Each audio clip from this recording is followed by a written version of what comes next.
One of the things I was going to remind ourselves to talk about was one of the aspects that we discussed was the issue that is not as familiar to me or Fred possibly, is the situation about payers and insurance companies and where patients end up having the scans, because that makes it even more difficult, because we talked earlier that within the Canadian system where people are scanned on scanners that you're familiar with, and yet we have difficulty implementing them, you have the additional difficulty that patients may not necessarily end up on the scanner that they want to or where you would want them to go to. Right. And so maybe I'd love to hear from Scott, what are some of the ways that we can help resolve that?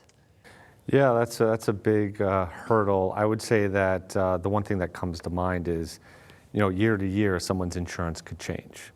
And depending on the payer, obviously they have sites of care, including radiology. So you could have someone on one scanner, consistently for a couple of years, and then they have to go somewhere else because of that change in insurance. And so I think it's similar to the vendor situation, where we have to bring in potentially the major players, at least within the United States, and educate them why this is important. And actually, down the road, this could be financially good for them, because if we're providing better care for our patients across the board, then that may be more cost saving for them, because we're not escalating maybe to more costly medications, or maybe patients aren't having adverse events.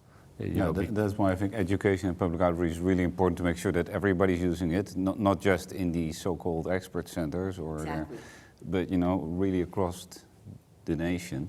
Yeah, it has to be. So that if patients move, they will still get a scan that is comparable.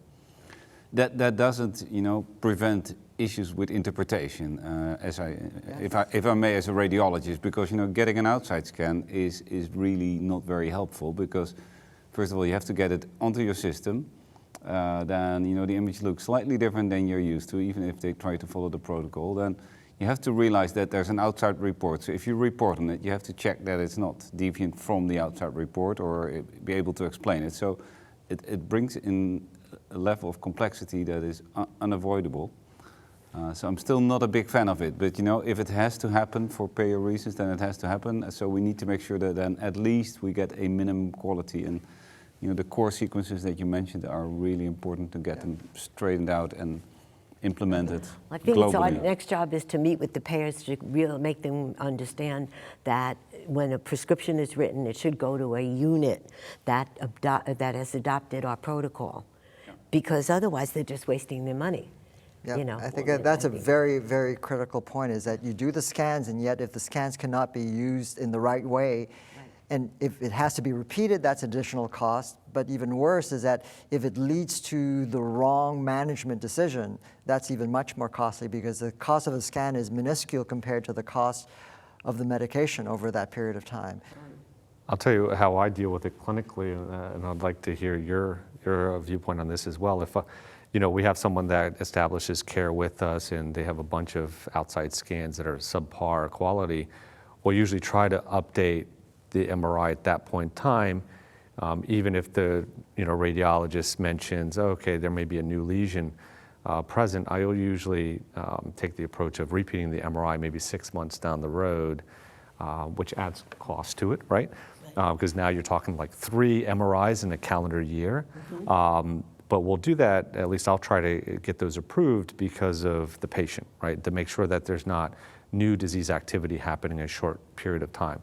But if we go back to the core sequences are adopted by all radiology centers, at least more than not, then you may not have to worry about that, because the quality will be there. Even if it's on a 1.5, 3T, I still think that if you have core sequences, that's going to give you the information that you need clinically, and being mindful obviously of the clinical phenotype and how they're doing exam-wise.